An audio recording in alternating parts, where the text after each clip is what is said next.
vou te contar uma coisa que acontece, não é muito frequente, acontece nos escritórios de advocacia. Às vezes o cara chega conosco e diz assim, doutor, eu tenho um médico que é meu chapa, ele vai escrever no laudo aquilo que o senhor pedir para ele.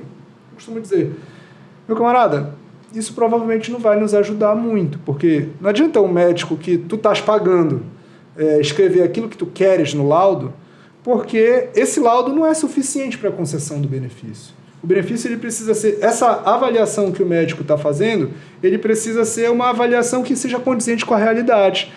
Por quê?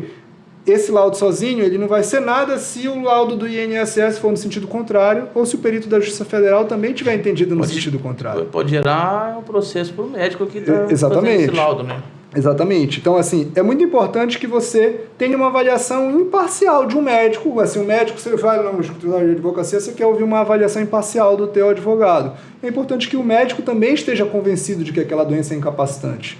E aí, porque se ele estiver convencido, você pode ter certeza que esse laudo, esse modelinho que a gente manda de quesitos para o médico já preencher para a gente, ele vai trazer muitos elementos capazes de, inclusive, promover uma retificação do laudo do INSS. Às vezes a gente consegue, na Justiça Federal, temos uma perícia que constata na Justiça Federal que o cara não está incapacitado para o trabalho, mas o nosso assistente técnico, o nosso médico, que fez o laudo do nosso cliente, está tão bem embasado com exames, com acompanhamento de longa data, com especialidade naquele assunto, que a gente consegue, algumas vezes, reverter na turma recursal, ou seja, em segundo grau, uma decisão de primeira instância que estava baseada no laudo pericial da Justiça Federal, porque o juiz do segundo grau percebe que a avaliação do nosso médico assistente é uma avaliação que está muito bem embasada e fundamentada tecnicamente. Isso nos permite afastar as conclusões